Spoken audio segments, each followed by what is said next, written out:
Hi, this is Alex Vincent, Andy Barkley from the Chucky franchise, and you are listening to the Don't Go Out There Horror Movie Podcast. Keep listening. Chucky will kill you.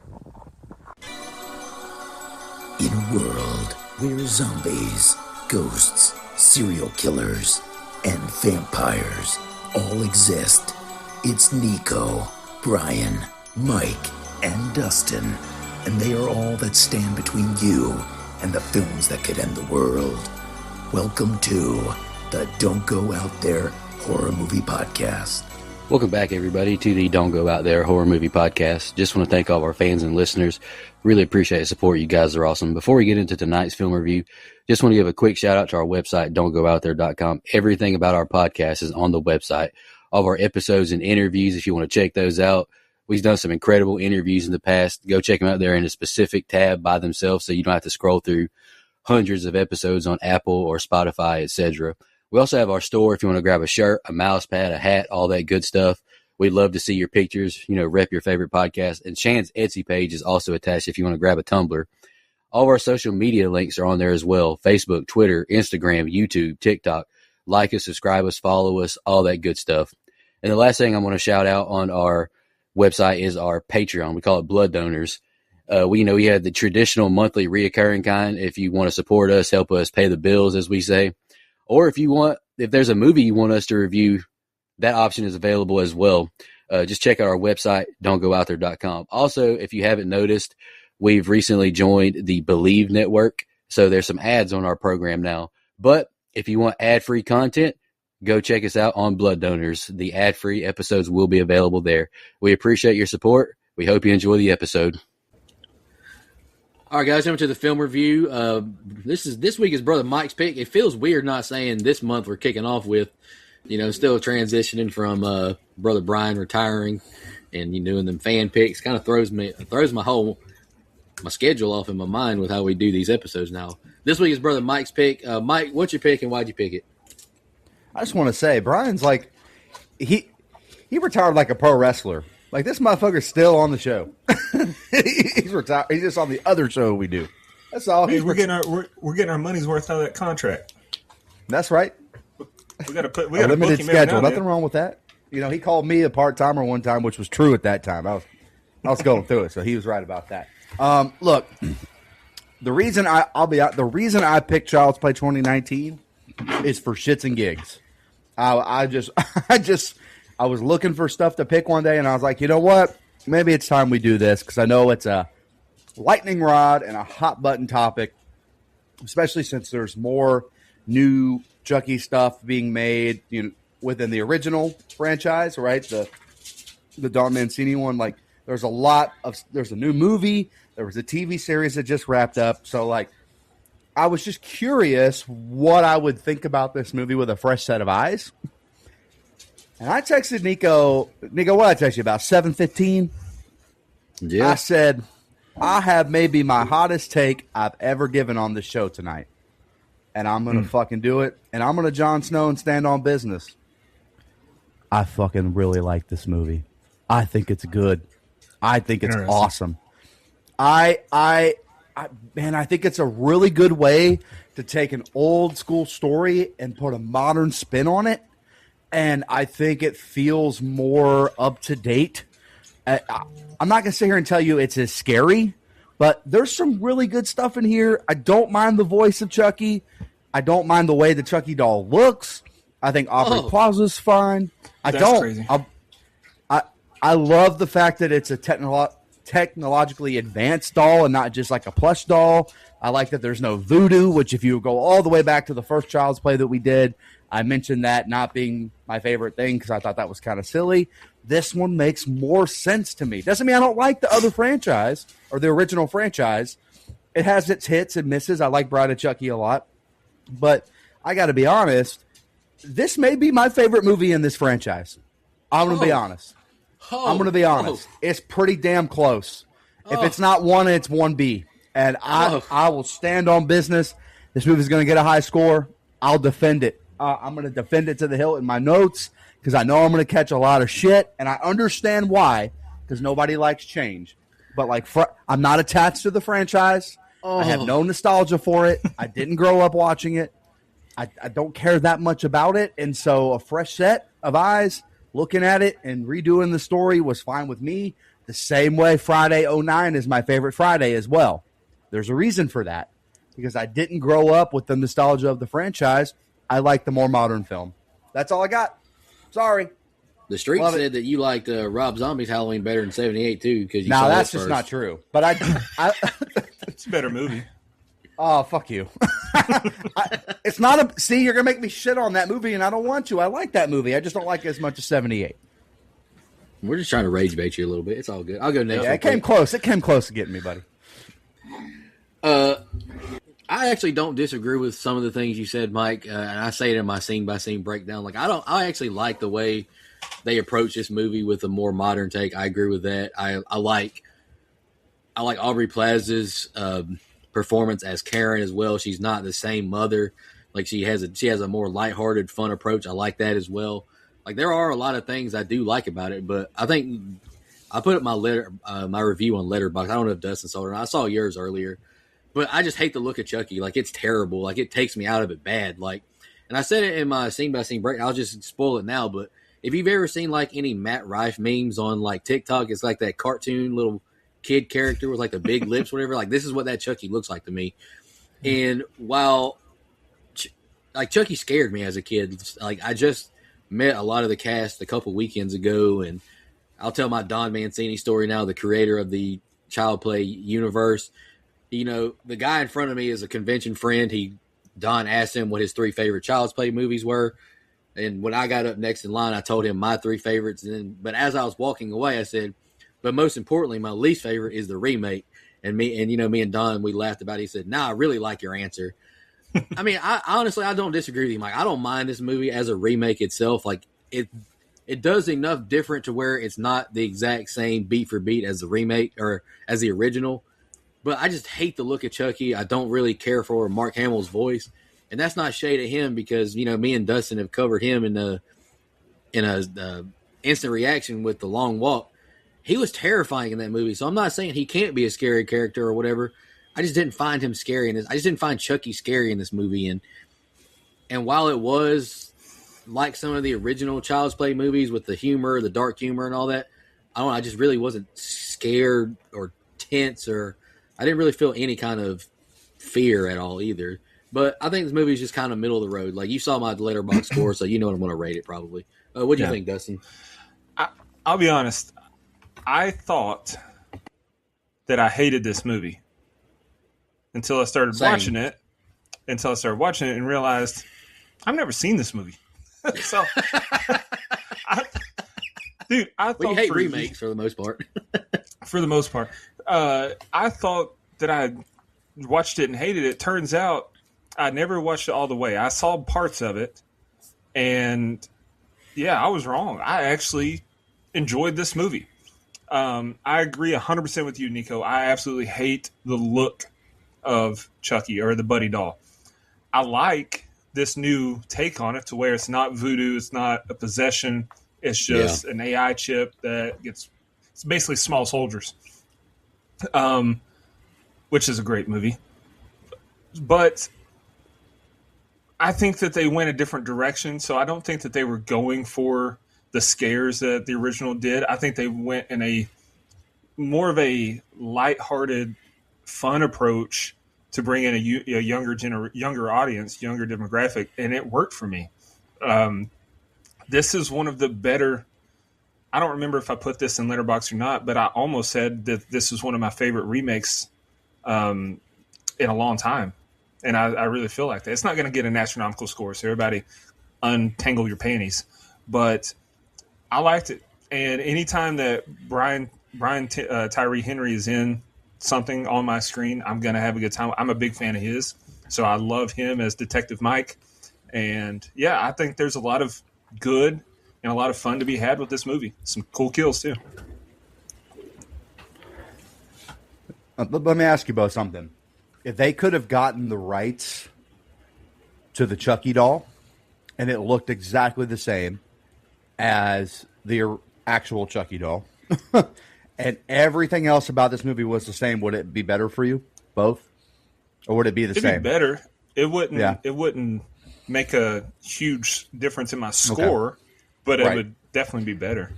Okay. Are we talking about just like the original Chucky doll? Like we're not talking about Brad Dourif. We're still keeping Mark Hamill. See, I don't. Yeah, sure. Let's go. Yeah, let's go with Brad Dourif. Sure. I just don't think Brad Dourif would do this movie without Don Mancini and all that. Just Well, because yeah, they said they wouldn't, but Yeah. I mean, if Chucky didn't look ridiculously dumb, yeah, it would be better for sure. Because I just don't like his look at all. Yeah. But I didn't say this, but I thought Mark Hamill did a good job too. So Me I'm too. on your side there, So Mike. did I. That's a fine voice for it. I get it. It's not the original, and I tend to err on the side of I prefer the originals, but I thought it was fine. Kind of like Jackie, what's his name, as Freddy. The movie sucked worse than he sucked. Like he was okay. What's his name? Jackie Earl Haley. That's it. Yeah, I thought he was fine as Freddy. It's just not a good movie. And his look wasn't good either. Exactly. They didn't do him any justice with the look.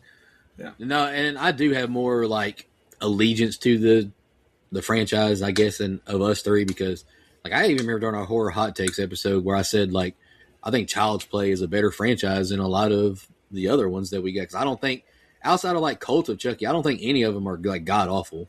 Yeah. Like I don't think any of them are like Halloween 5 or Nightmare 5, you know? Like I don't think any or Friday the 13th part 5.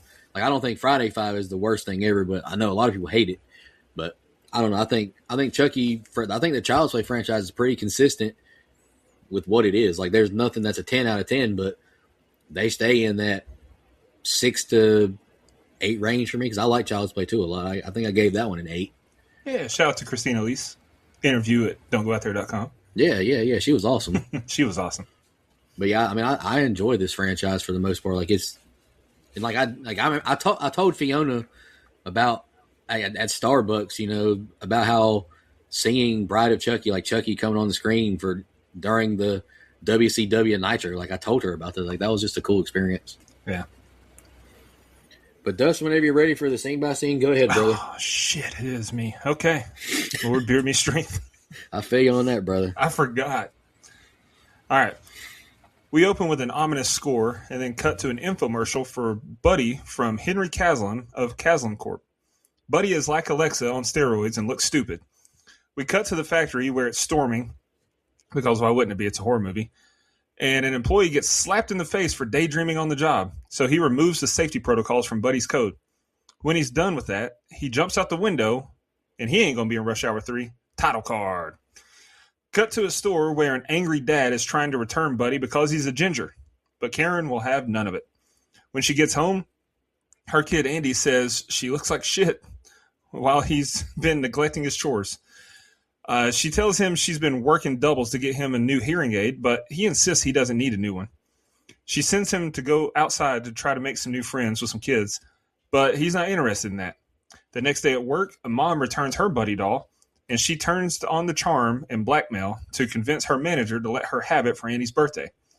When Andy gets home, he walks in on Karen playing tonsil hockey, and goes down the hall to play on his phone. Paperboy from ATL, great show by the way, aka Detective Mike, asks Andy if he's a fourth floor hallway hobo, and turns out he is a cop who's there visiting his mom for dinner. Karen comes out and checks on Andy, and Detective Mike jokes around with her before he goes to cook his mom some dinner. Karen tells Andy her boyfriend Shane is gone and that she has a surprise for him. He opens Buddy, and he's not thrilled because it's for little kids. He syncs it with his phone anyway, and he names the doll Han Solo, which I thought was pretty cool to, nod to Mark Hamill, who voices Chucky, have him say Han Solo. But anyway, Han Solo heard Chucky, so yeah, we're going to go with that. Chucky glitches some when Andy connects it to the cloud, and Andy tells Karen he likes it before he heads off to bed. That's the open. What'd you guys think?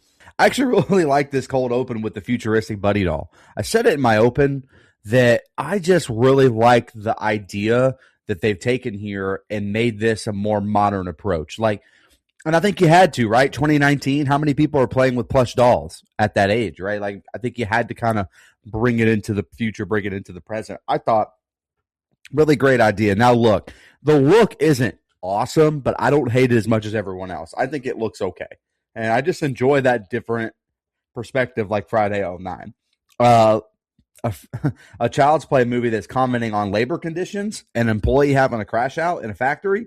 It's pretty deep for a Child's Play movie. I thought that was really well done. And, you know, I'm not going to lie. This guy brings the buddy doll to the counter, and it just reminded me of I only got a few days left, so I can say whatever the hell I want. It reminds me of working in retail, bro. Like, people bring stuff back, always just expect their money back. If it's 3/4 missing, they pretend they didn't like it, et cetera. I mean, the customer expectation is through the freaking roof now, man. You ordered the wrong thing. You made the mistake, and now I have to give you your money back? No, it doesn't always work that way. And I worked somewhere that had a generous return policy, so I'll be happy as hell to not be dealing with that anymore. I really like this modern Andy Karen dynamic that we have. You know, Dustin, and I think Nico mentioned it too. I think Aubrey Plaza's approach to having a more fun, lighthearted Karen character, not as like strict, for lack of a better term. It's just a different, same character names and stuff, but a different take on those characters. And I think this more modern, like hands-off-ish approach, I think would be more accurate. It's not how necessarily I want to be parented, but I think it's pretty, you know, close to the truth of how things are right now. And Aubrey Plaza cracked me up with saying she had a very productive Sweet 16. That was hilarious. You know, Karen, and I have a problem with Karen though. She was getting her shit split, son. My Lord. Maybe try a bedroom. And I have a comment on this later, but I might as well say it now. How about don't run up all the way until your son's about to get home from school to have sex? Like, there's other times to do that. And like I said, find a bedroom. God almighty. Now you're talking about this. Hold on. I was going there. See, this is different. If you're an the movie Orphan, I know you're about to bring this up. Just to clarify, don't go downstairs when you hear shit going on, man. That's your fault. We're allowed to have sex in this kitchen. This kid didn't expect to walk in the house and see that shit, okay? He didn't know that his mama had somebody over, and I blame Karen. Now, that's all I'm going to say about that. Like Forrest Gump, I know it's a hypocritical stance. I understand it. I own it. I respect it. I'm just saying maybe try a bedroom. That's all I'm saying. Buying your kids forgiveness, though, a tale as old as time. That's what I'm talking about. I like that he calls him Andy Sup. I think that was funny. Last thing, Andy's kind of ungrateful here, though, man. Like, damn, he can like he's already kind of like annoyed with this doll. It's like, hey, man, you guys live in this place. You got, your mom's trying her best. Maybe just to be appreciative for the buddy doll that you do have. I actually got a comment on a lot of stuff you said as well, Mike. Off rip, probably a common opinion, but I hate the look of the new Chucky doll. To me, it looks like a Chat GPT version of OG Chucky, like those little cartoon things. That's what it looks like to me. Huge positive once we get to this warehouse. An Asian guy driving a forklift. Bro, want to be me for real. And yes, am a certified forklift driver, so put some respect on my name. Warehouse supervisor's crashing out. It's outrageous to smack an employee. Damn, it's like, just because he zoned out for a minute, good night. Not a smart idea to belittle an employee who has the capabilities to go rogue with something as dangerous as AI. Like, you need to chill out, man. And it's mind-blowing to me that this company didn't send any type of alerts to higher-ups that this guy removed all these security warnings before installing the chip into this doll. Like, what kind of company are we running here?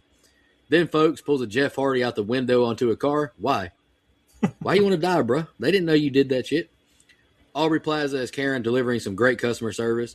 This is how customers need to be talked to, honestly. It's not my fault you messed up, buddy. It's like Mike kind of mentioned, he's just now getting out of the retail business, working in retail. You learn that the customer is not always right. We're just slaves to them because they buy our shit. Good to see Gabriel Bateman again. Recently saw him in our film review of Lights Out. I think he's a good young actor. I laughed at her line, yes, I have a kid. I had a very productive Sweet 16. I thought that was funny as well, Mike. But here's a question I got. Karen just moved here, allegedly. How does she know Wes had an affair with another employee in this warehouse? Did this just happen? Like, what the hell is going on? How does she know this shit? I was okay with parents having sex in the kitchen in Orphan, But Mama getting it on right in the living room without locking the door, I thought was pretty outrageous work. Like, ain't you got a bedroom? What are we doing? Y'all are wild. That's two sides of the same coin. Come on. Dude, go to the fucking bedroom. It's the living room. I'll give this film credit. Aubrey Plaza as Karen is very different than the OG Karen with her demeanor and humor, and I like that change. Is Shane still there? No, he's gone, a.k.a. he crunched your mom's shit. I mean, you might as well just accept that, buddy. Laughed at Andy, sighing, seeing the Buddy doll. Mom only knew he liked it because of some goofy video playing on his phone. Bro never said he actually wanted one of these Buddy dolls, so it didn't really bother me that he wasn't grateful for it. Like in the original, like Andy wants that damn doll. This one, he just watches some stupid videos on his phone. Now Mom's like, hey, let me just go buy him that. Han Solo, an obvious reference to Mark Hamill being the voice of Chucky. I thought that was fun. Fun fact, Mark Hamill voices Chucky in an episode of Robot Chicken back in 2005 called Plastic Buffet. I thought that was a nice little fun fact as well. I thought how the dog got the name Chucky out of the blue, I thought that was kind of convenient. I wish there would have been some other little tidbit there. But I thought it was an interesting open. I got to admit, it's not as terrible as I remember this movie being. Hey, Nico, real quick, what's your favorite Star Wars movie? The one with Ewan McGregor, Hayden Christensen, Natalie Portman. Which one? Star Wars. Episode 3? Episode 1? The one with those three in it. The one with those three in it. Well, my favorite is the most recent one that came out with the Yoda. That was a great film. Oscar Isaac is in those as well, I think. That's not Yoda. Whatever it is. Same shit. Nerds. All right, let's move on. Andy goes into his bedroom and tells Chucky his cat is a total dick. Chucky asks if Andy wants to sing the Buddy song and does it anyway when Andy declines. Andy's startled in the middle of the night, and Chucky is staring at him and Andy begs him to be less creepy, but he gets the song again. The next day, Chucky observes and mimics Andy's actions, including a stabbing motion after he makes a sandwich. Wonder if that'll come into play later. Andy leaves Chucky to go to school, and when he gets back, his mom's boyfriend is there. Andy vents to Chucky about him, and Chucky vows to never leave him. They play board games later, and the cat scratches Andy, so Chucky does the reasonable thing and starts to strangle the cat when Andy goes to get a Band-Aid. Andy tells him he can't hurt people or cats, except maybe Shane. And that gives Andy an idea.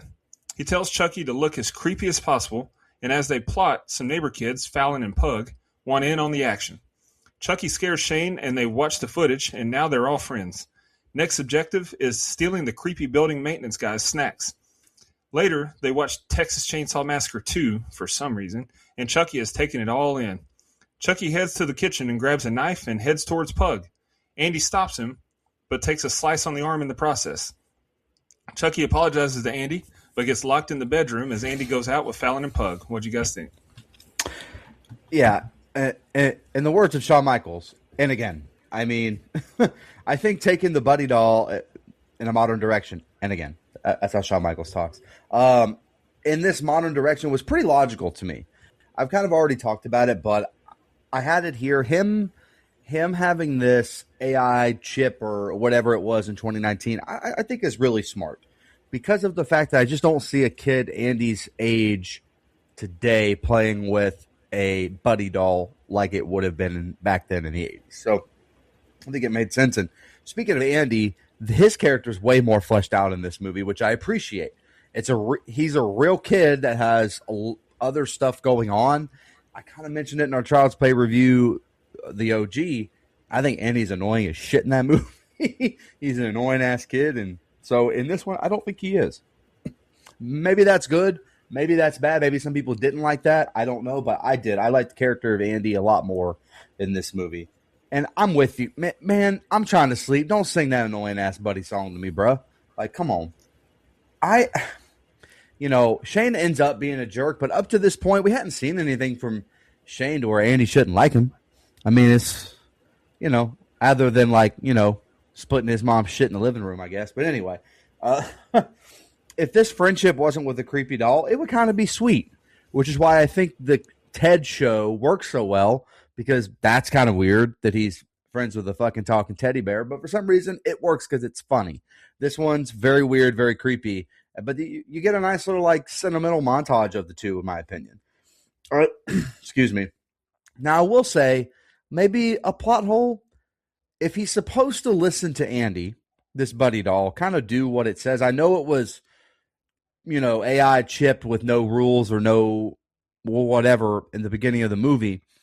But if it's listening to Andy and it kind of takes what he says as gospel as his best friend, telling him not to hurt people and animals should have been the end of the movie, right? I mean, like, don't hurt people. Okay, I won't. And that feels like it could have been the end of the movie. So maybe a small plot hole. I don't know. I know they kind of get around that by how he was programmed, but still. The friend that walks in is right about his mom. That's all I'm going to say. Just pointing that out. And the line little fucking millennials, which is really, they're actually younger than that. So should be these Gen Alphas annoying the shit out of me as they're being mischievous in the town. Now, I don't appreciate that, Dustin. TCM2 on the telly, coming to an episode near you at don'tgoouthere.com. Here it comes. Oh, you just wait. I'm going to change one of my picks. PTO. PTO. Mike's going to be doing scene by scene and breakdown by himself. You lip dick mother. Oh, sorry. That's TCM2. Come on, man. Come on. Last thing. Reading. All right, Mike. You almost feel bad for the Chucky doll here. Right? Well, wait, what happened? Mike finishes reading scene by scene. All right, Mike, what'd you think? Yeah. Last thing I had is you almost feel bad for the Chucky doll. Hey, I'll do the whole show by myself. God damn it. It'll be an all-time performance. Fucking John Elway in the Super Bowl, man. I'll get it done. I'll throw the ball to myself. Let's go. Hey, there you go. Hey, Dustin, my favorite Star Wars movie is Star Wars Episode 7, The Force Awakens from 2015. Shut up. I know what you did. You went to Letterboxd and saw my review. IMDb. Oh, IMDb, okay. I just searched Ewan McGregor. All right, anywho. After the obsession, instant reaction, I'll be judged for this by Dustin, but Mickey Rooney, that's an adorable kitten. I like cats, so judge me all you want to, Dustin. I hate looking at this doll's face. It's so ugly and distracting, and it reminds me of like that meme everyone references to Matt Rife as a cartoon. I don't like it. I don't like his face. Speaking of obsession, I make a lot of obsession references in this movie, by the way. Chucky watching Andy sleep, very scary and sketchy. I don't like that. I like watching you sleep. Can't wait to review that movie, honestly. If this doll kept singing while I'm trying to sleep, it would be taking a bath immediately. Because fuck that doll. Chucky doing the brushing his teeth motion was very pause-worthy. It looked like Chuck pretended to eat churros, speaking of them big old women down in San Antonio. Andy crashing out over Shane, I get it. Not easy being a younger kid and seeing your mom with another dude. Every time he walks in the damn room, he's putting his shirt on, zipping up his pants. You just know your mom's getting violated. That's tough. No clue what caused the cat to scratch Andy other than writing convenience right there. And speaking of obsession, again, we almost had a dead cat in the middle of the damn room. Here we go again. Speaking of obsession again, we got a dude telling something with no autonomy not to act crazy. This is unreal. Again, I say this Chucky doll has the ugliest face, and I hate looking at it. What is this face it's making at pranking Shane? TCM2, awful film. That might be a hot take, but I think it's so damn bad.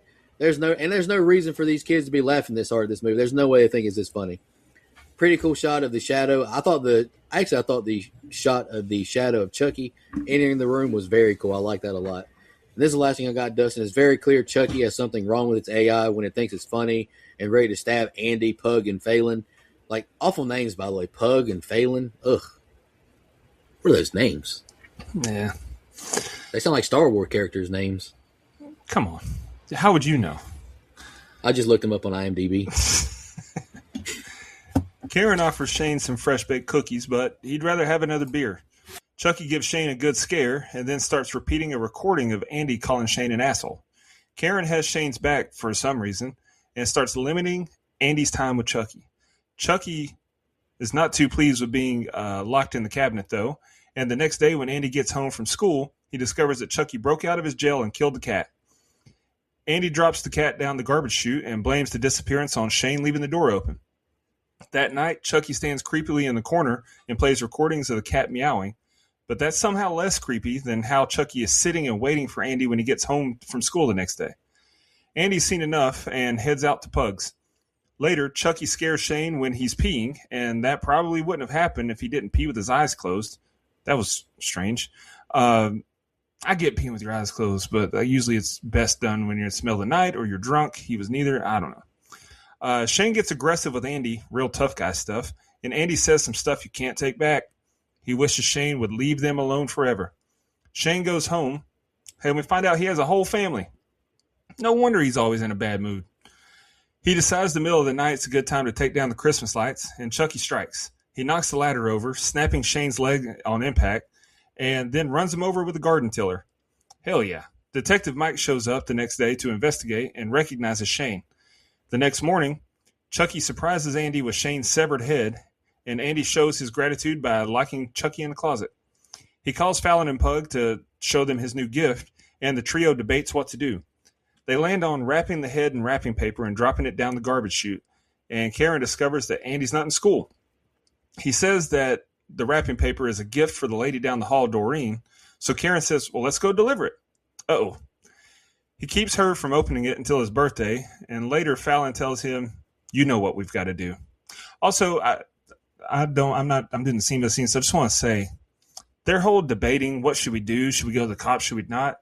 You have recordings through the Caslin app that shows you everything Chucky does. Like, come on. So that's a big plot hole that hinders my score. Go ahead.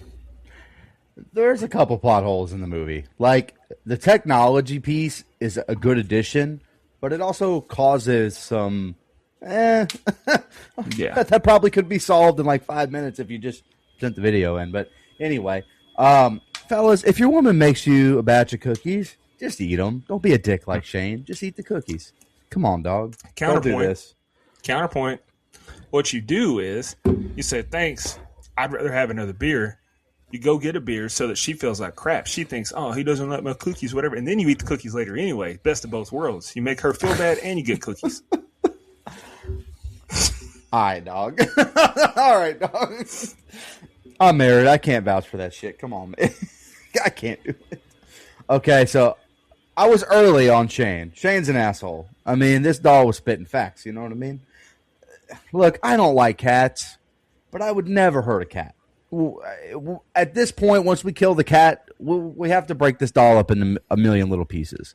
It's the only way, because we're killing cats. We've seen every serial killer thing, Dahmer. I mean, even, Rob Zombie's Halloween. That's the second mention of that here tonight, where he's killing animals and taking pictures. That's what Chucky's doing. It's only a matter of time before he hurts a human.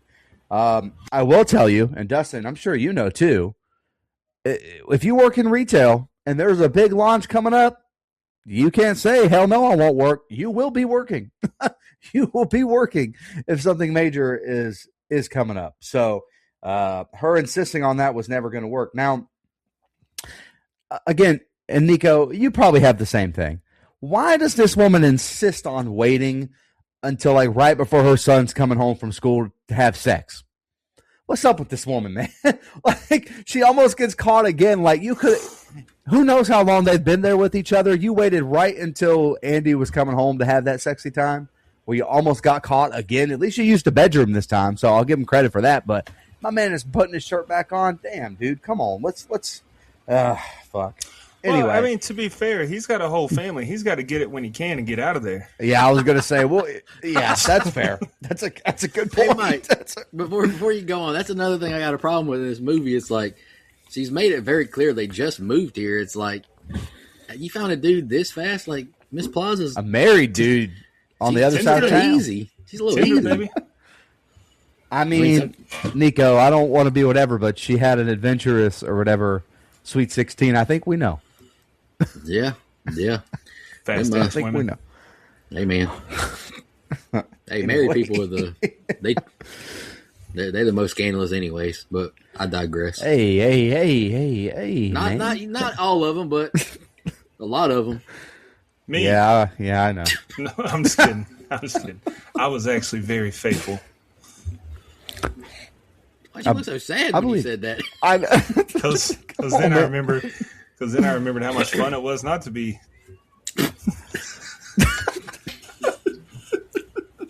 Man, I'm soldiering through. I'm small soldiering through here. Here we go. What? That's another reference. I know. Shane's a loser. You know, This has I'm been a fighting fun this episode. fucking. It has been.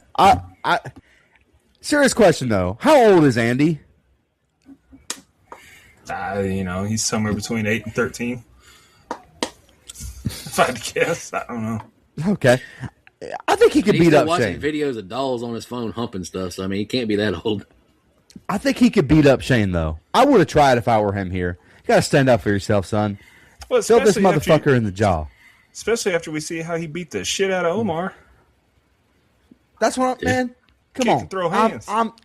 I'm trying to fight this motherfucker. That's all I'm saying.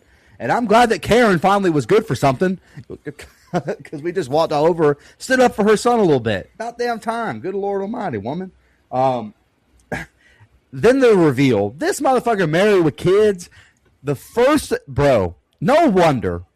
This man gets home. Who knows how long he's been pretending to be away at work. Daddy, daddy. Great. Hugs the kids. But then the first thing is he's got to go take down Christmas lights. He couldn't even rest for a fucking minute. That's crazy, man. Crazy times out here. I'm not defending the cheating. I'm just saying. That's crazy work. Man Yeah, I'll couldn't do even that. have a night off. What? What'd you say? I said, yeah, you ain't got to defend it. I'll do that. We're off the rails. Trying to bring us back. We're grinding on the rail like a skateboard. Look, now I will say him falling off the ladder, he's about to get murdered. This is the imperfect encapsulation of kids today, though. They have their headphones on their phones. They're not paying attention. If anything bad happened today, these kids wouldn't hear shit or see shit. And you know what? I'm not even mad at them for the Shane thing, because they don't know what piece of a crap their dad is anyway. Look, I'm glad that we start to ramp up some of the killing and gore here, because we really hadn't gotten that much other than a cat, which is kind of sad. I want to see more of the doll killing people. That's what makes the original franchise fun. So reboot or not, I do like that we finally get some of that here. You know what? Say what you want about the Buddy doll. At least Andy's finally making some friends out here. I mean, he's got a little group. They're not the best influences of all time, but not, okay. They seem okay, like decent kids. Maybe they'll be all right. Last thing, I thought this present scene was really tense. I really liked this scene. And shout out to old lady down the street here, Detective Mike's mom, down the hall. Mike's mom covering up for the kid. Like, they've taken an interest in Andy. They like Andy for some reason. Feel bad for him, I guess. But they kind of cover his tracks here and never really say what the gift is. So I thought that was interesting, sweet, but also kind of weird. I don't know. I just said a lot of words, so I'm tired. Go ahead, Nico. Shane, what an asshole, man. Like, who turns down cookies, especially when your lady friend offers them to you and brags about how she baked them? Like, come on, man. Like, you were losing recipes here. No. You were shaking your head yes, now it's no? Yeah, no, I'm saying turn them down and then eat them later. Make her feel a little bad. Take her off her high horse. Effective scare with a doll appearing on the counter, then a nice come down with it saying Shane's such an asshole repeatedly. I thought that was fun.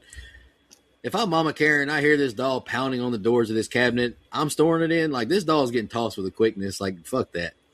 Props to Gabriel Bateman. He has a great scared face. And the Obsession prophecy came true with a dead cat in the room. It's interesting all the similarities between this movie and Obsession. Buddy and Nikki doing bad things, but thinking they're doing good for their relationship interest. All right. Diabolical work to make the noises Rooney did to taunt Andy. Good night. Shane getting dressed after whooping Karen shit was diabolical too. Come on, man. Like, you ain't got to do this to this Porky. You're traumatizing this kid. Like, I would be terrified. I'd hate this guy.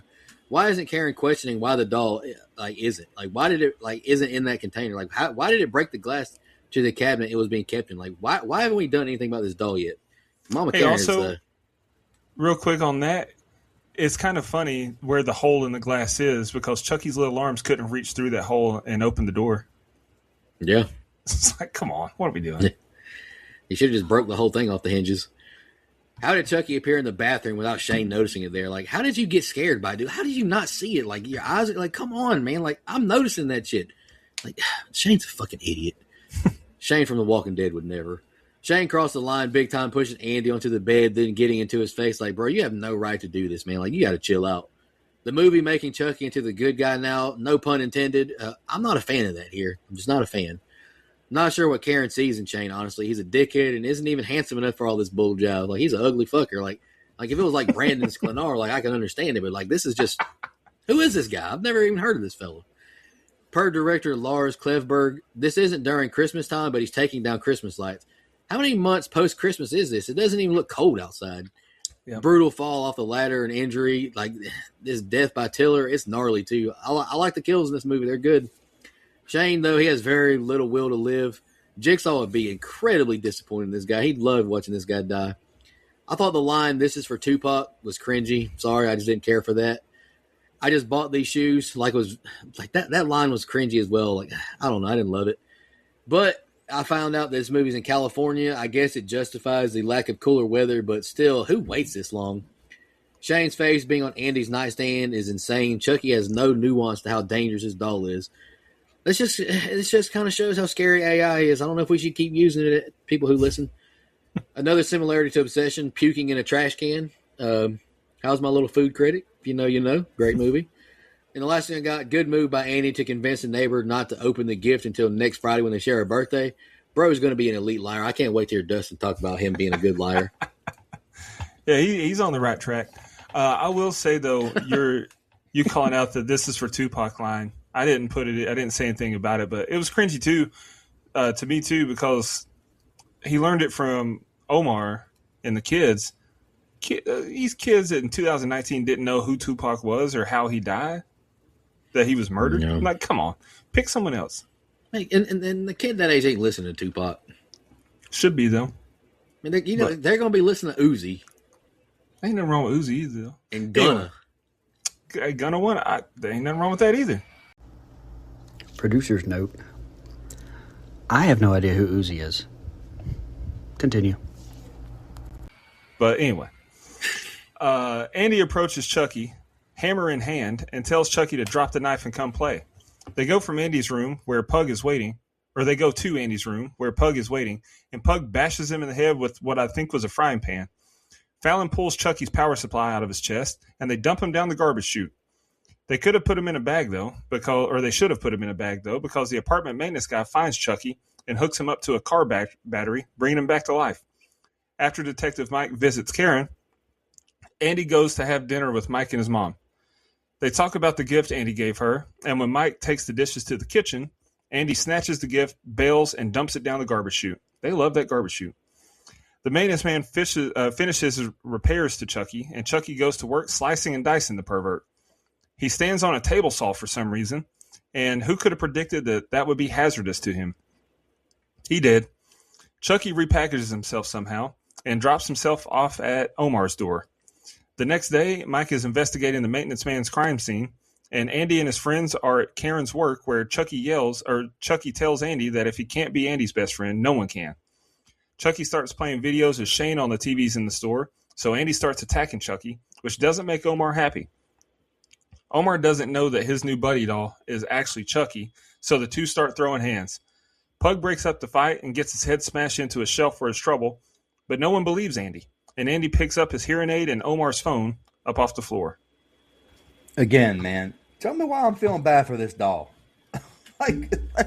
like the way they're treating it is almost like when you have a dog that talks, I guess, and that doesn't quite understand why he's being treated this way. So in a moment, a fleeting one, I felt bad for the doll, but like obviously that changes. I'm also just really invested in the stories they've wrote here. Like I like, Chucky ending up down with the security guy of the complex.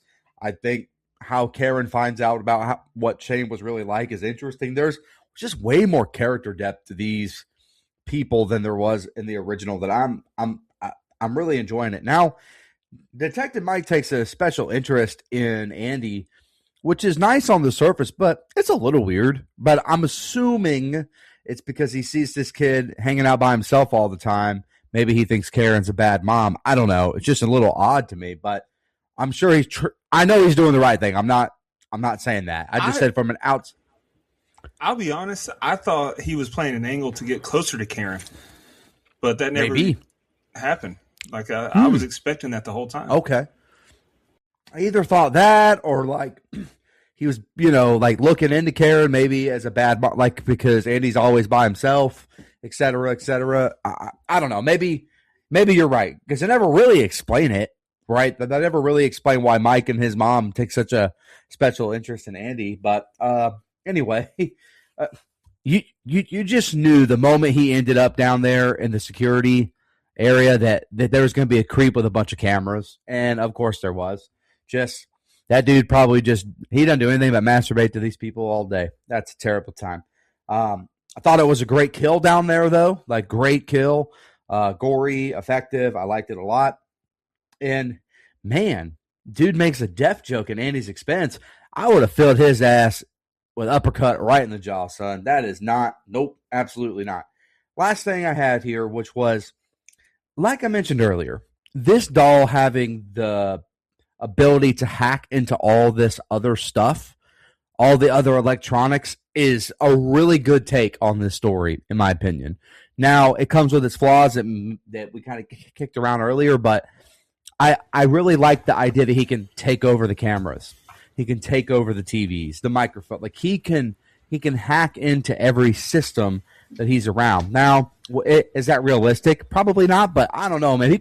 Do people hack into everything these days? So I don't think it's that unrealistic personally. So I really like that angle that they took with the Buddy doll. Yeah, starting to set the scenes off with a cool hallway shot. I'm such a sucker for these, man. I like those shots a lot. And, Chucky has to be scared seeing Andy pull up to that closet with a hammer. It's like, uh-oh. But I have no clue why Andy struggled to take this chip out of Chucky's chest. Like, this doll is evil. It's dangerous. Like, this should have been a piece of cake. Like, it's a fucking doll. Like, what are we doing, man? I laughed at Cop Mike's saying, I'm good, and shutting the door in Andy's face. I thought that was a great comedic humor. Chucky seeing Doreen say Andy's her new best friend. Whew, not good for Miss Doreen.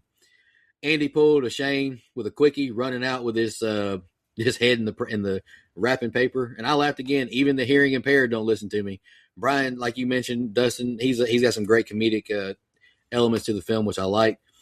The film nailed the look of this creepy dude in the basement. Like, what an incel. When Gabe gets stabbed in the nuts, I cringe so hard. Like, oh, I did not like that, Turbo. Chucky is playing absolute chess with this guy, Gabe. This doll's AI is insane. Another good kill with Gabe getting cut in half with a table saw. I really liked it. Pretty chilling line. If I can't be your best friend, nobody can. I thought that was probably the best line that Mark Hamill delivered as Chucky. And the last thing I got, the actual Chucky doll isn't scary, but the thought of AI getting this strong is. Yeah. Later that night, Fallon brings Pug an ice pack, and Omar says he still hasn't found his phone. Andy connects to Chucky, and Pug says Andy isn't their friend anymore. Andy watches Chucky go to the kitchen and grab a knife, and as Mike's mom heads out to bingo, Andy sees that Chucky is stalking her. Andy runs after her, but he's too late. When she arrives at bingo, Chucky makes the car go haywire and crashes it into a parked van. He enters the car and stabs Doreen. Back at home, Andy tries to explain that Chucky's evil, but Karen doesn't believe him and takes Omar's phone back to him. Mike is emotional at his mom's crime scene, and then Chucky starts manipulating the electronics in Andy's home. Andy does some redecorating with a Jose Canseco bat. Tell me he didn't pay money for that. And we cut to Andy at Karen's work. Fallon sees cops at Doreen's door and tells Pug Andy might be right. They go to Omar, who tells them his buddy is gone. She sees the video that confirms Chucky killed Doreen, and then sees that Chucky is at Karen's work watching Andy. Mike's partner shows him pictures of Shane's head that was found in wrapping paper, and at Karen's work, it's Buddy 2 launch time. Andy's friends tell him he needs to get out of the store, and Mike tackles Andy and cuffs him. The store is going crazy for the launch, and the Buddy mascot gets a stabbing from Chucky and dies in front of everyone. Mike goes to check it out, and Chucky kills the lights and takes over all the phones, TVs, and drones in the store. The drones attack, and it's chaos. People flee the store, but Chucky locks the doors. Mike saves Pug from a drone, and as he dramatically falls to the ground, he tells Pug to run, and the next set of scenes is the ending. Man, poor Doreen. I knew this shit was going to happen. The minute they set it up with the app, I knew it was going to happen. You just hit the button. I was like, man. And I actually like the idea of the Buddy doll having the app, but like you mentioned, Dustin, why aren't we using it to why isn't Andy using it to make people believe him? I don't understand that. You can just tell that pronouns, pal, that Doreen is a sweet old lady, even if this wouldn't have killed her, which it does. She ain't never going to trust technology again. Every time she has something go wrong, she's going to have to call Mike, and he's going to have to walk her through it step by step. I've been there, Mike. I understand. Every time my parents want to use a Roku, it's something they're signed out of this, signed into that. I don't know. They don't ever know what's going on, man. Technology. It's like they say in Titanic, which is women and machinery do not mix. Old people and technology do not mix. Got the Titanic reference into the show, baby. Great. I'm just not sure how, I don't know what I'm trying to say here, but I'm not a Child's Play traditionalist. So I don't know, outside of it not being Don Mancini and not being Brad Dourif, why anyone would have a problem with how the third act of this film plays out. When things go awry from a technology standpoint, that's smart. That's modern. That's a good take on it. I think it's way more believable than the voodoo stuff. It's just, it makes sense to me why that he can hack into everything in this store and everything's gone absolutely apeshit. Now, this is a great scene here with Andy and Karen at the table. And at this point, I don't really know why you wouldn't believe your kid, or at least pretend to. Like, a lot of times you should be able to just tell when your kid's telling the truth. This hit my heart really hard with Mike here, though, having to pull that sheet off his mom. That's a tough one, man. And you can just tell he's out for vengeance now. He has a pretty good idea who he thinks did this. And I think it's creepy that he's able to hack into all these TVs like this and scare Andy. It feels like Child's Play with a side of home invasion. I'm here for it. And, red hair Chucky, much more effective than blonde hair Chucky. So, or Buddy, whatever. I'm glad that we never got to see the blonde hair Buddy doll on a rampage. It just doesn't work. Last thing, I love when all this chaos happens. All hell breaks loose. The lights go out. Technology starts taking out everyone everywhere. It reminds me of the movie Y2K, which is great. You can listen to that episode at don'tgoooutthere.com.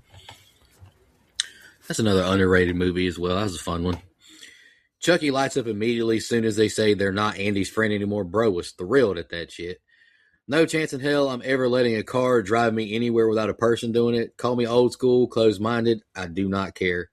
I haven't seen this movie in forever. All I know is I will be ticked if Doreen dies. I will be ticked in just a few minutes. You hobbit motherfucker, I thought was a great line. I'm getting incredibly angry at the idea Doreen is about to die because of Chucky's jealousy. What a little bastard, man. Fuck you, Chucky. And I did write those back to back.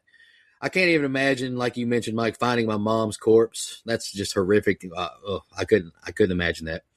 Mama Karen has to think her kid is fucking psycho, seeing him bash the TV in now. Officer Mike getting another scare, seeing the gift in his mother's house was the face of the dead guy he just investigated. Yikes, his fucking world is crumbling in front of him. Bunch of grown-ups this excited and chaotic over a Buddy doll. That's nasty work. And just kick my ass if I ever become that person. Hell of a reveal, Wes bleeding over this kid and all the crowd.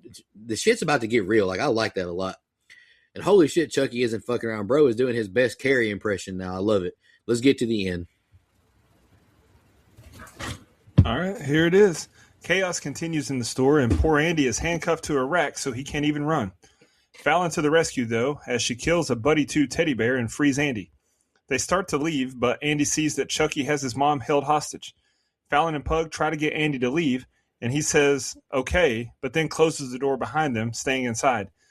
But the door closed so slowly that it was actually a hilarious optic. They all had enough time to either go back inside with him or pull Andy out. It was just like it was happening in slow motion. I laughed. Andy grabs a hedge trimmer and sets out to find Chucky. In the stockroom, a toy cop car quotes RoboCop at Andy and leads Andy to Karen. Chucky tells Andy he doesn't need any other friends and then knocks Andy unconscious. When he wakes up, Chucky hangs Karen with a forklift and is about to stab Andy, but Andy distracts Chucky with the My Buddy song and knocks him upside the head with the toy cop car. Andy climbs to a shelf and tries to free Karen, but Chucky pops out with a knife and jumps on him. Andy jumps to the rope that Karen is hanging from and uses Chucky's knife to cut her down. On the ground, Andy grabs the knife and stabs Chucky in the chest, causing him to short out and die. Or so we think. Chucky lunges at Andy one final time, but Mike shoots it out of the air, and Karen rips Chucky's head off. Sorry. Paramedics tend to Karen and Mike, and Andy and his friends smash Chucky's remains to pieces.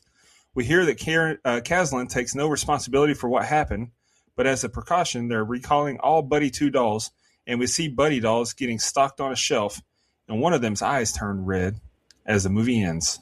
I don't have a whole lot here at the end, but I thought they were going to take my guy Mike out here, man. I was like, man, that would be a very unexpected death. It did fool me until the end of the movie, of course. I thought the fucking teddy bear kind of coming to life as Chucky was something different. I thought it was fun as hell. I enjoyed it.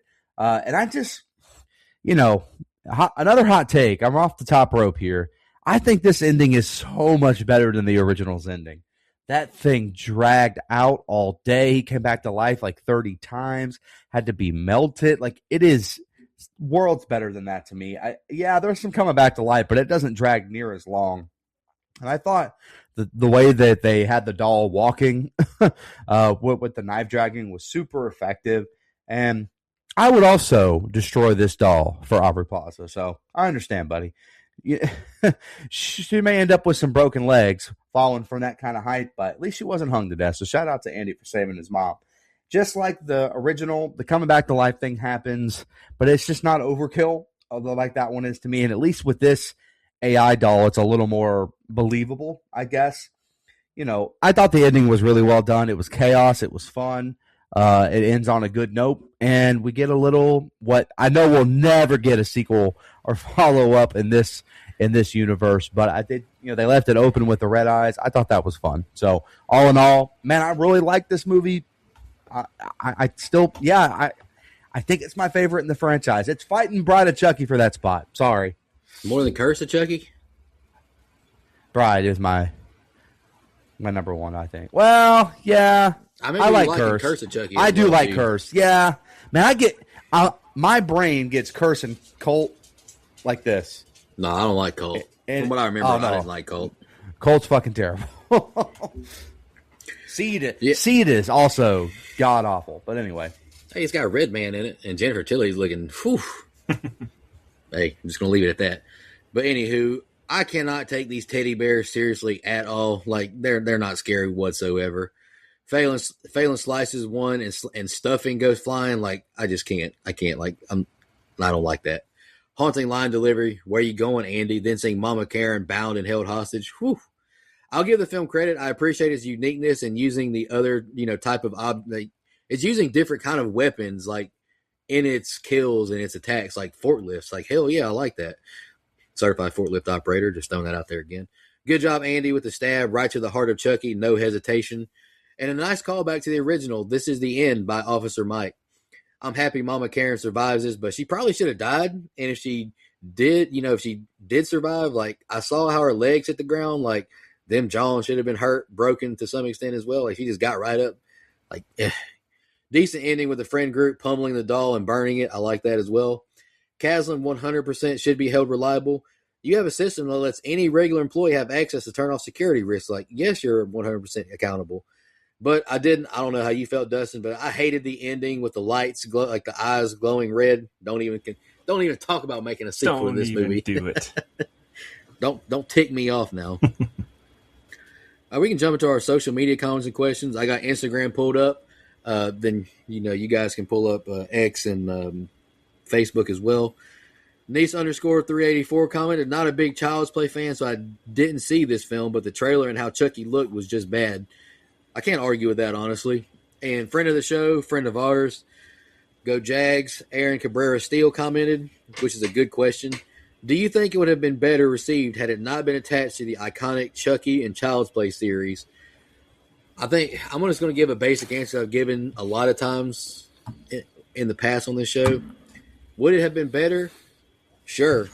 But would it have put butts in seats if it's not attached to the franchise? I don't think so. I mean, Megan did, but I don't know.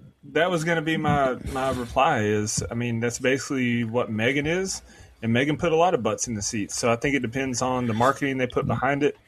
And is it going to have like James Wan and Blumhouse? I mean, I know you're not a big fan of Blumhouse, but yeah, I mean, they're big. They're a popular studio. Yeah. So if the right studio got behind it and, Aubrey Plaza's, she's good, but I think you would probably need one more big name to draw people in Yeah.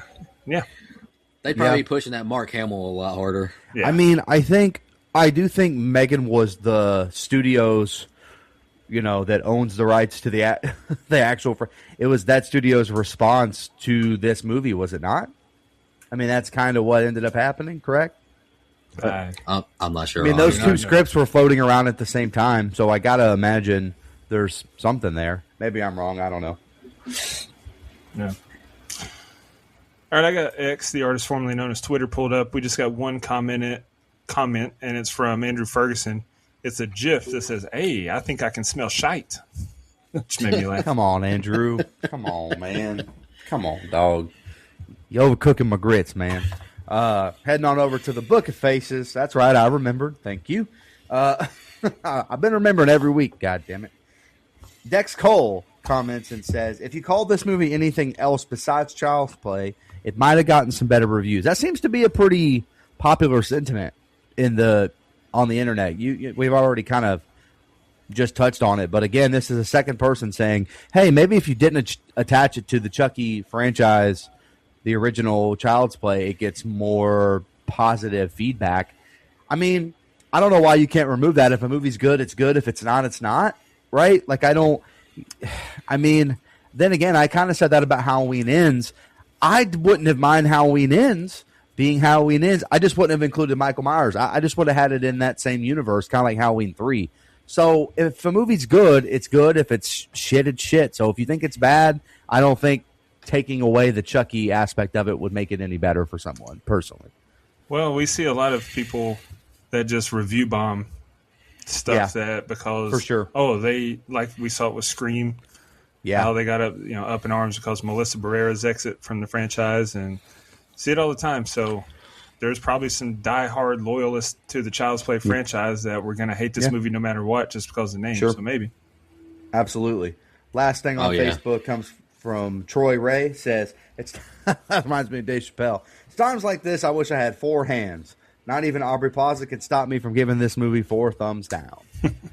I mean, the Child's Play franchise does have a big following. I mean, Yeah. at Spooky Empire, Brad Dour's line was insane. Don's line was pretty long. Fiona's line was long.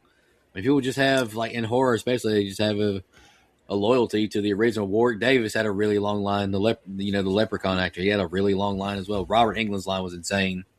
Well, I mean, and not only that, when you've got the people associated with the originals come out and vocally oppose this movie's existence, that's rallying the troops to hate this movie. Oh yeah, that's gonna be me if they do another Saw. If they do a Saw remake, I'm not going to see it. You said Warwick Davis had a long line. I figured his line would be pretty short. Yeah, That's cool. it was pretty lengthy. All right, we can move on. Does you got any fun facts? I'm sorry. I got a handful here. Hey, Warwick's a girthy fella. Oh, sorry. Go ahead. Okay. Yeah, I got a handful here. There were 7 puppets made in total with interchangeable parts so they could swap in and out depending on what the scene called for. Liv Tyler was originally considered for the role of Karen. I wouldn't be opposed to that. She's a handsome lady. I would always like to see her on my screen. Director Lars Klevberg said in the IMDb commentary that E.T. was a big influence on the film. Other commentators have noticed influences from E.T., such as Chucky's glowing finger, Chucky learning through watching TV, and Andy wearing a red hoodie in much of the film, as Elliot did in E.T. Nico's goat, Jensen Ackles, was considered to voice Chucky. yeah, just don't let him act. He can voice act if he wants to. This was something that I noticed. So when I logged the movie on Letterboxd, since I'm a patron, I get to go in and select my own movie poster. There were 4 posters that I was like, huh. So then I looked it up, and I realized that this movie released June 21st, 2019, the same day as Toy Story 4. And they had promo posters for this movie that alluded to Chucky killing Toy Story toys. There's a Woody one, a Buzz Lightyear one, a Mr. Potato Head one, and a Rex one. They're all pretty creative and funny. Like, I liked all of them. The last one I've got is that Mark Hamill was in Comic Book the Movie with Kevin Smith, who was in the underappreciated Scream 3 with David Arquette. I think when Letterboxd does its one sale a year, I think I might join the Patreon. Well, mine renewed today, so that was $54 that I. You didn't It expect? doesn't matter, but I was like, oh, okay, $54. All right. That's the full price though, ain't it? Yeah, that's buying a full year at a time, which is yeah. But they do like a sale like around Black Friday or something where it's like half off yeah, or something. Yeah. Did you know join then during the half off time? Well, it renewed today, so no, it was June. I mean, when you originally joined, was it during the half off time? Yeah, no, I'm saying it renewed on the 1 year, so it was last June when I joined. Well, but Destin got money. He said, "Fuck it, I'm ready to join Letterboxd right now." You know what? I'm changing jobs. Maybe I'll strike up an old letterbox. I'll review about 5 films and then I'll quit. I mean, you can do it. I tend You to can do that join a it lot. Free. You can join it for free. Yeah, you ain't got to change. Yeah, I mean, you're literally just paying just so you can change the poster on the fucking. No, it's not that. I have not had the time to do that until well, maybe hopefully recently. you watch at least one movie a week. I So do. you could be logging I all agree. those. I Now, agree. me, I on the could other have hand, I've reviewed 268 movies so far in 2026 on Letterboxd. But He watches a movie a day at least. at least, That's crazy work. am a wild. loser. So, No, you're not. no, man. Let's jump into our favorite kill, least favorite kill in the rating. Dust, you want to kick us off? I'll go second. Mike, you can go last with your film. Hey. Oh, Mike, you got shit. the see, I budget? forgot. This movie was made for a Oh, cool shit. $10 million, okay? All right, and grossed worldwide $44.9 million in the theaters. So, not you bad. know, hearing that it made 44 off of $10 million, I'm actually surprised we didn't or are not getting another one. That's shocking. But, Well, that's the TV show came out with the original people, so Yeah. yeah. Mike, I think that we're going to start reminding Nico each week about the budget. hey, when you're a poor man like me, you don't remember money. Yeah, Yeah, you I feel you. fucking forgetful Fred. Fuck you. Sorry. Dude, that was a hell of an alliteration with no stutters. I'm proud of you. Thank you, buddy. I appreciate that. Guy, he fucked it all up too. All right, go ahead, Dustin. Favorite kill, least favorite kill in the rating. All right, favorite kill. I'm going to go with the maintenance guy. He was a pervert, and he was stupid for climbing on top of a table saw, so I was glad to see him go. And we don't get very many table saw deaths, so I'm going to pick that one. Although second would have been Shane because, I mean, I almost called him Bryson Tiller in my scene-by-scene the way he went out. Least, least favorite kill is Doreen. I mean, that poor lady did not deserve it. And I'm not sure how she didn't hear Chucky get into her car. Also, he was talking through the car speaker. But if he was in the car, we should have heard his voice on the speaker and like he was in the car. So stuff like that annoys me, just like when you don't hear the chainsaw and all of a sudden you see it and it's running. So anyway, as far as my final thoughts on the rating, look, it's a fun movie. It has its issues, and there's all kinds of continuity issues or plot holes and little things. But I don't have any major issues with it other than the fact that I hate the way Buddy looks. I enjoyed it way more than I thought I would, way more than I thought I did when I thought I had seen it previously. I gave it a 6.5. Hey, it's not bad at all, Dustin. Yeah. I'm just going to read my letterbox review on this one. On a scale of 1 to 10, I'm between a 4.5 and 5. On a rewatch, I definitely didn't hate it nearly as bad as expected. It being a remake, I appreciate its more modern take on how to create Chucky. I liked Aubrey Plaza as Karen and her being a different mom than the original. It had great kills and it was well paced. Like, this movie is really short. It's like, I mean, it says an hour and 30, but it's probably only an hour and 20 minutes, honestly. My cons are Chucky looks awful. A lot of the timeline confuses me. And I thought Chucky was a bit overly powerful just to get killed by a knife stab. The ending with the random doll with the red eyes was mad too. This is just a movie that kind of exists to me, which it's fine. I give the movie a 5. It's 5 out of 10. But I went into it, Mike, thinking 3 range, 4 range. Yeah, So- no, totally. No, hey, man, 5's respectable because I was expecting much lower from the two of you. So, okay, I'm happy about that. That's good stuff. All right, so my favorite kill was also the security guy down there. He was fucking disgusting, and I love the table saw aspect. Shit, I didn't My pick least kills. favorite was what? Nico I didn't didn't pick pick kills. I forgot he's read my letter, but I'll do it after you go. Oh, you're good. My least favorite was Doreen. Man, that sucks. I hated to see that. Tough times for Mike. Man, that's a hard go at it. Look, man, I kind of said everything I needed to say in my open. I don't want more tomatoes thrown my way, but I like this better than the original. I like this better than 2 and 3. I like it better than Colt and Seed. I mean, I just do. I think this movie's really well done. It's a modern take. Maybe more people would like it if they used all the original people and just retold the same story. That's maybe, I don't know, but this feels like a modern spin on a story that maybe needed something different, a breath of fresh air, because it's been the same creative vision the entire time. And sometimes that's good, and sometimes that's bad. I happen to believe I don't want John Carpenter to be a part of every fucking Halloween movie that's ever made. It's okay to have some creative difference within your franchise as long as it doesn't suck ass. And I don't think this movie sucks ass. I actually think it's really fucking good. So, yeah, all that being said, I can't believe I'm doing it. I give this movie an 8.5. Oh. He just said, fuck you, Brad. Brad motherfucking Doors. No, I love Brad motherfucking Doors, I heard man. what you said. I heard what you said. Hey, if I'm Brad Dorff, I have a question for Brad, though. Let's get Brad on the show. He was all right with being in a Halloween remake, but he doesn't want Child's Play to be remade. That's interesting.